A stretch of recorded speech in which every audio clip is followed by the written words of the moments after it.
Let's recap what we've learned so far about hemorrhage, other than it's a mouthful to say and a hard word to spell correctly.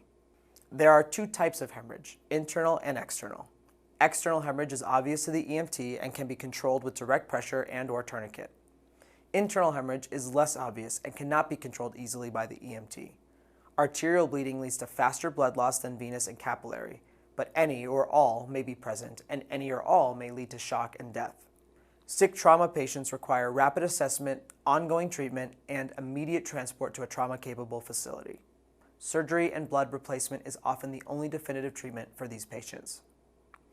In this video, we will delve into more physiology behind blood loss. This will help you understand how and why trauma patients become sick and die if left untreated, or if their injuries are beyond repair.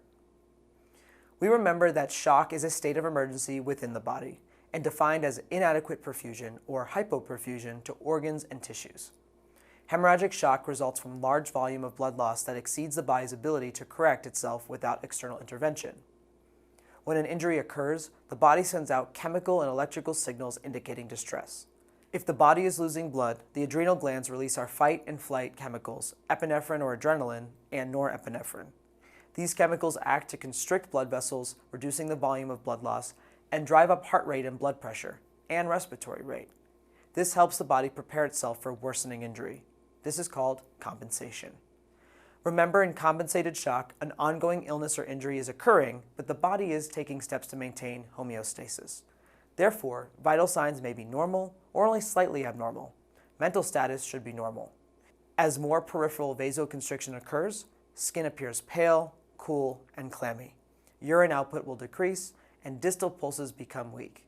You may assess blood pressure to be elevated due to the adrenaline causing vasoconstriction. Look for a high diastolic number to indicate this phenomenon. As hemorrhage continues and blood loss overtakes compensatory measures, perfusion to the brain and heart is lost, and those organs become ischemic or lacking oxygen. CO2 or carbon dioxide builds up in the body, causing changes in acid-base balance. Mental status will change, the patient will be less responsive, altered, or unresponsive. Skin signs will look dusky, the sweating may even stop.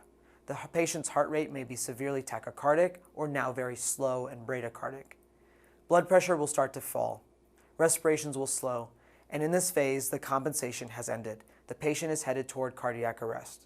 As additional organs fail from ischemia, death is certain. It is important to note that a trauma patient found in cardiac arrest by EMTs at the scene have a very low chance of survival. This is especially true for blunt trauma arrest patients, as likely massive internal hemorrhage has already overcome the body's ability to compensate and are too severe for surgery to correct. Surgery itself may be too taxing on a body's ability to survive. Some penetrating trauma arrest patients may benefit from advanced rapid interventions, including chest decompression, thoracotomy, and blood infusions. Consult your local protocols and consider the availability of advanced resources when deciding whether to transport traumatic arrest victims or not. Realize, too, that typical interventions for medical arrest patients may be futile in trauma arrest patients due to the different physiology of the cardiac arrest. To reiterate, the most important intervention by EMTs in hemorrhagic shock is quick determination that it is happening. This is followed by controlling external hemorrhage, identification of potential internal hemorrhage, brief scene time, rapid transport with early notification to a trauma-capable facility. Few advanced interventions are actually beneficial in the pre-hospital environment. As mentioned previously, some include chest decompression, endotracheal intubation, and blood product or clotting factor administration.